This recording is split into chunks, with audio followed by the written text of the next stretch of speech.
Y hoy precisamente estamos iniciando este tránsito hacia la nueva normalidad. Para hablar al respecto, le agradezco mucho que se enlace con nosotros. Quien ha sido de verdad nuestra guía en este asunto es el doctor Alejandro Macías, infectólogo y excomisionado nacional para la prevención y control de la influenza. Alejandro, ¿cómo estás? Muy buenos días.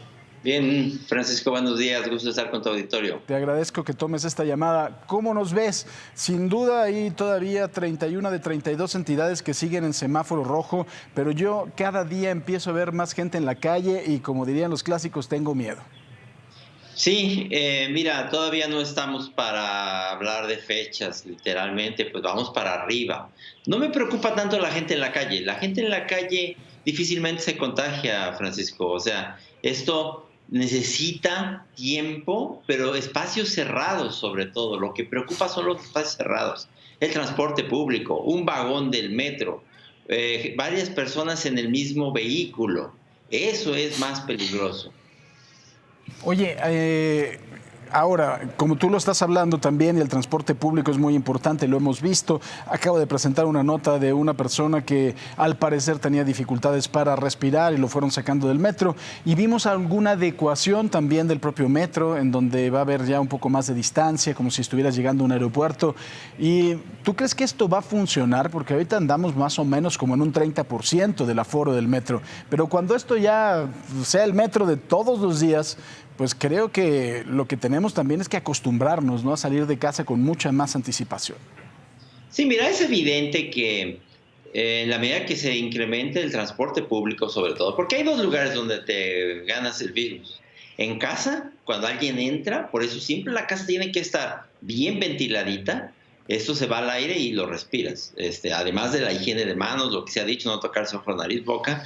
Pero algo que no se insistió lo suficiente es que la casa debe estar bien ventilada. Quienes llegan y empiezan a hablar, generan una nubecita y esa nubecita la respiramos todos si no está bien ventilada la casa. ¿Y cómo vas a ventilar bien el transporte público? Pues las ventanas del metro abiertas, evitarlo en lo posible. Una de las mejores medidas es evitar el transporte público. Pero si se va a incrementar, una cosa que tiene que tener la autoridad es la capacidad de detectar tempranamente a los enfermos y a sus contactos, y eso yo no lo veo tampoco. No estamos haciendo todavía pruebas, ni las vamos a hacer, porque pues eso ya fue una determinación de las autoridades que se ha seguido y así van a seguir. Alejandro, para tener una nueva normalidad o una normalidad, a mí me parece que tendrían que pasar una de tres cosas. La primera, el tener ya un tratamiento determinado que sea perfectamente, pues bueno, válido, perfectamente efectivo en el tratamiento del COVID-19. Dos, el que pueda existir una vacuna. O tres, como tú lo dices, que se hagan muchas pruebas o que tengamos una prueba que sea mucho más rápida. Por ahí están desarrollando algo que a través del olor se puede detectar si hay COVID-19 y que resulta ser, dice el estudio que leí, más eficiente que las pruebas que se están haciendo ahora de este raspado de nariz y de paladar. ¿Esto es cierto? ¿Tú coincides con esto o no? No, mira, nada sustituye todavía la prueba de nariz y paladar, como dices, que es la prueba de PCR. Todas las demás se comparan contra esa. Y las pruebas de anticuerpos que se toman en sangre necesitan que pasen por lo menos unos 10 o 15 días. Entonces, al principio no te sirven, porque tienen eso que se llama el periodo de ventana y necesitas un tiempo para que se formen los anticuerpos. Por desgracia, no hay de otra. El modelo está dado, Francisco. Lo han hecho algunos países como Corea del Sur. En Corea del Sur siguen teniendo problemas, porque en un descuidito de los bares, por ejemplo, empieza a salir, pero se dan cuenta y pues vuelven a cerrar los bares. Porque esto va a ser así, como en las fiestas. Toca la orquesta, te levantas a bailar. Digo, los que bailan, porque yo no bailo, pero deja de tocar la orquesta, te vuelves a sentar. ¿Y cómo vamos a saber si vamos a ciegas? Es lo que yo todavía no me explico. ¿Cómo estamos ya hablando de volver a una normalidad que está bien? El país no puede estar cerrado, pero si no lo estamos midiendo, ¿cómo le vamos a hacer para que abajo de una nave industrial 1000 personas estén trabajando y no sea la primera vez que te das cuenta cuando ya los tienes enfermos y en terapia intensiva algunos de ellos? Entonces hay que estar midiendo, si no, no va a haber manera así de fácil. Oye, esto lo puede, por ejemplo, tomar en sus manos el propio empresario, decir, a ver, yo voy a reabrir, voy a tener, por supuesto, aquí pues una situación porque es una de las industrias prioritarias, pero yo no voy a dejar que mi gente se infecte. El propio empresario lo puede hacer, eso es válido, en dónde se pueden tener las pruebas, Claro. ¿es legal o no? Es legal. De hecho, el empresario tiene que tomar esto en sus manos. Primero, esto tiene que ser regionalizado y sectorizado. Los gobernadores. Si un gobernador está esperando que la federación le pinte su estado de color y que él sepa con lo que le diga la federación, perdón, pero está perdido aquí. Vamos a ver cuáles son los gobernadores que pueden con el paquete y cuáles no. Los gobernadores tienen que estar en coordinación con su secretario de salud, su ministro de salud y con los empresarios de la región, para estar midiendo, facilitárselos. No se les puede dar gratis, pero tienes que facilitarle al empresario cómo probar a sus trabajadores. No a todos, no se necesita a todos. Si tienes 1,000, pues puedes hacer un programa de muestreo de algunos 15 o 20 por semana para que te des cuenta antes de que ocurra un desastre, una tragedia, como ha ocurrido, por ejemplo, en la industria de la carne en los Estados Unidos, que cuando menos se dieron cuenta tenían miles de enfermos, o miles de infectados y luego miles de enfermos y algunos de ellos gravemente, otros muertos y otros en terapia intensiva. Así va a ser si no medimos. El modelo está dado, esto lo tienen que tomar en sus manos los gobernadores y, como tú dices, los propios empresarios, porque si no va a ser un desastre. Ahora, Alejandro, según lo que entiendo, esto va a ser ensayo y error, ¿no? O sea, como tú dices, nos paramos a bailar, nos sentamos, vemos cómo va la cosa, pero tenemos que ver si bailamos bien o no. Tiene que haber video, ¿no? Si bailamos bien, y eso serían las pruebas. Sí, tienes que estar probando, pero bueno, hay otros indicadores, no nada más las pruebas, porque luego los que abogamos por las pruebas, luego nos dicen, ustedes todos quieren puras pruebas. No se trata nada más de pruebas. Hay otros indicadores. ¿Cuántas camas de terapia intensiva tienes?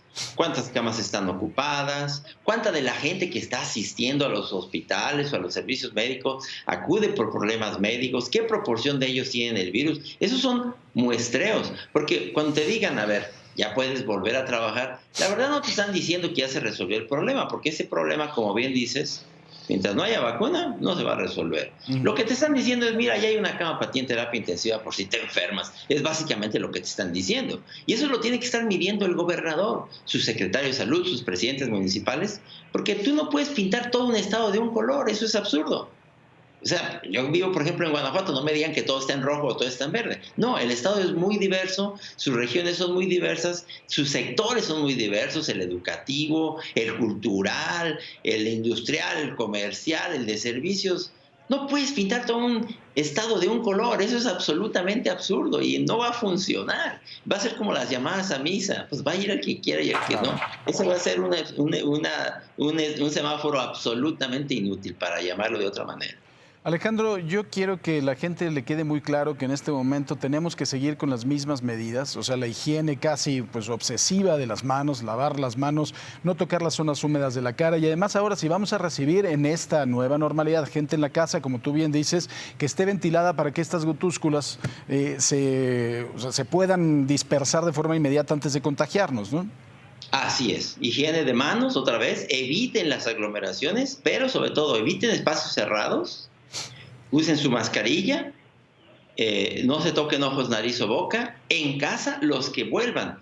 Si hay alguien encerrado en casa porque tiene un grupo de alto riesgo de complicarse, guarden su distancia con esa persona en casa, pero abran las puertas, abran las ventanas para que circule el aire. Inclusive si en un ventilador, en una ventana, el aire para afuera, que se forme una corriente para que no estén respirando el mismo aire viciado las personas que están allá adentro y a las que les llevamos la infección. A ti a lo mejor no te pasa nada, pero vas a llevarle la infección a quien se puede enfermar gravemente en casa. Claro.